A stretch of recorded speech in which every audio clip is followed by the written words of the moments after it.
नाजरीन, पीएसएल की मैनेजमेंट और अली तरीन के दरमियान जो झगड़ा है वो शिद्दत इख्तियार कर गया है। इसके साथ साथ पीएसएल में दो नई टीम्स लाई जा रही हैं और इस वक्त जो टीम्स की है वो बिडिंग का दोबारा सिलसिला का आगाज होने वाला है। और इसके साथ साथ अब जो ड्राफ्ट है क्या वो ऑक्शन की तरफ जा रहा है और अब खिलाड़ियों को ड्राफ्ट की बजाय ऑक्शन में पिक किया जाएगा, जैसे आईपीएल में पिक किया जाता है। और इसके साथ साथ वापरिस्तान क्या है, आखिर इस वीडियो में हम इन तमाम चीज़ों पर बात करेंगे। सबसे पहले बात करें पीएसएल की, तो नाजरीन आप जानते हैं कि 11वां एडिशन पीएसएल का होने वाला है। 10 साल पीएसएल को मुकम्मल हो गए हैं और जो तमाम टीम्स हैं उनका कॉन्ट्रैक्ट भी ख़त्म हो चुका है। ये 10 साल कॉन्ट्रैक्ट किया गया था पीसीबी की जानिब से जब 2016 में इस लीग का आगाज हुआ था और तब सबसे जो महंगी टीम थी वो कराची किंग्स थी 25 करोड़ की। उसके बाद मुल्तान सुल्तान इसके थर्ड एडिशन में आई थी तो वो 63 करोड़ के साथ बकाया टीम से सबसे महंगी टीम हुई, क्योंकि तब तक जो पीएसएल की थी वो ब्रांड वैल्यू बन चुकी थी, पीएसएल मार्केट में आ चुका था। इस वजह से मुल्तान सुल्तान यानी कि अली तरीन को वो टीम 63 करोड़ रुपए में पड़ी थी। अब जब 10वां एडिशन कंप्लीट हो गया है तो इस एडिशन के 10वें एडिशन के बाद से ही जो अली तरीन और पीएसएल मैनेजमेंट है, बल्कि जो ये हो रहा था 10वां एडिशन, इसके दौरान भी काफ़ी ज़्यादा हमें कशमकश दिखाई दी। अली तरीन ने खुला तनकीद की पीएसएल पर। कभी उन्होंने पीएसएल की इम्प्रूवमेंट पे बात की, उन्होंने बात की कि पीएसएल को ग्लोबल लीग बन जाना चाहिए था। 10 साल हो गए हैं लेकिन अभी तक ये उसने अपनी वो मार्केट नहीं हासिल की, अभी तक इसने अपनी वो रिस्पेक्ट नहीं हासिल की। तो ये सब बातें थी जो अली तरीन कर रहे थे। तो उसके बाद जो अब जाकर पीसीबी की जानिब से जो अली तरीन को लीगल नोटिस दिया गया और कहा गया कि अली तरीन अपॉलोजी करें, और ये भी अपॉलोजी पब्लिक अपॉलोजी होनी चाहिए, कोई ये नहीं कि हमें रिटर्न फॉर्म में जवाब चाहिए, हमें पब्लिक अपॉलोजी चाहिए। उसके बाद अली तरीन ने एक वीडियो बनाई जिसमें उन्होंने काफ़ी ज़्यादा मॉक किया पाकिस्तान क्रिकेट बोर्ड को और जिसमें उन्होंने एंड पर लीगल नोटिस फाड़ा और उसके ऊपर बात स्माइल की और जिस पर वो बेतहाशा रील्स कटी। अगरचे कुछ पॉइंट्स में अली तरीन ठीक है कि पीएसएल ग्रोथ नहीं कर रही, पीएसएल की मार्केटिंग के लिए पीसीबी क्या कर रहा है, इतनी बड़ी लीग, पाकिस्तान की सबसे बड़ी लीग है, बट स्टिल वो दुनिया के चौथे या पांचवें नंबर पर आती है। क्या वजह है अभी तक जो बड़ी लीग है इवन लंका प्रीमियर लीग को कम्पीट नहीं कर सकी? क्या वजह है कि बड़े बड़े खिलाड़ी क्यों नहीं आते?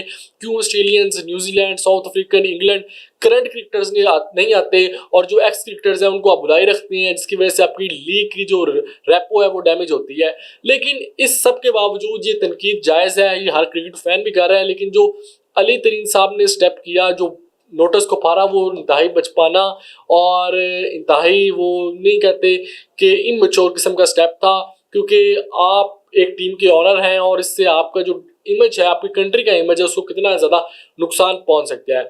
अब इसमें दो स्कूल ऑफ थॉट्स पाए जाते हैं। एक स्कूल ऑफ थॉट तो ये कहता है कि अली तरीन इस वक्त ये सब इसलिए कर रहे हैं क्योंकि इनको पहले याद नहीं आया, अब इसलिए याद आया है क्योंकि अब जो इनकी नए कॉन्ट्रैक्ट्स हो रहे हैं 10 साल के बाद, तो ये अब कम कॉन्ट्रैक्ट पर, कम पैसों पर मुल्तान सुल्तान को रिटेन करना चाहते हैं, इसलिए वो प्रेशर डाल रहे हैं। लेकिन पीसीबी ने भी इस वक्त काफ़ी अपना स्ट्रॉन्ग स्टैंस अपनाया है और पीसीबी को भी जाहिर सी बात है पैसे ज़्यादा अजीज़ हैं, कोई ऑनर उनको अजीज़ नहीं है। अब जब 10 साल के बाद कॉन्ट्रैक्ट रिन्यू हो रहे हैं तो मोस्ट प्रोबेबली सारी टीम 100 करोड़ से ऊपर जाने का इम्कान है, जिसमें पेशावर ज़ल्मी की ब्रांड वैल्यू बहुत ज़्यादा है। 2024 के पीएसएल में जो सबसे ज़्यादा व्यूवरशिप भी जिसने ली वो भी पेशावर ज़ल्मी ही थी। पेशावर ज़ल्मी की रेटिंग, पेशावर ज़ल्मी की व्यूवरशिप बहुत ज़्यादा थी, उनकी जो ब्रांड एम्बेसडर्स हैं वो भी बहुत ज़्यादा स्ट्रॉन्ग है। तो इस जो पीएसएल में ये एक्सपेक्ट किया जा रहा है जो पेशावर ज़ल्मी है वो सबसे महंगी कॉन्ट्रैक्ट पड़ेगा जवेद अफरीदी साहब को। उसके बाद मुल्तान सुल्तान, लाहौर, क्वेटा, कराची, ये सब टीम्स भी 100 करोड़ से ऊपर जाने का इम्कान है। इसके साथ साथ अब ये बात ये हो रही है 2 टीम्स को और शामिल किया जाएगा। दरअसल अगर हम ग्राउंड रियलिटी पे देखें तो इस वक्त जो पोजीशन है आपके पास, आगे T20 वर्ल्ड कप आ रहा है, पूरा फोकस T20 वर्ल्ड कप पे है। पीएसएल में कोई 5 से 6 महीने रह गए, अभी तक ड्राफ्ट नहीं हुआ, अभी तक टीमों को रिन्यूअल नहीं हुआ, तो 2 नई टीम्स को इस वक्त ऐड करना काफ़ी इमेच्योर स्टेप होगा। इसके लिए या तो फिर आप पहले ही साल से प्लानिंग शुरू की होती, तो जब ये पीएसएल 10वां एडिशन खत्म हुआ था तो एंड पे आके आप सिर्फ अनाउंस कर देते कि 2 टीम्स ऐड हो गई हैं।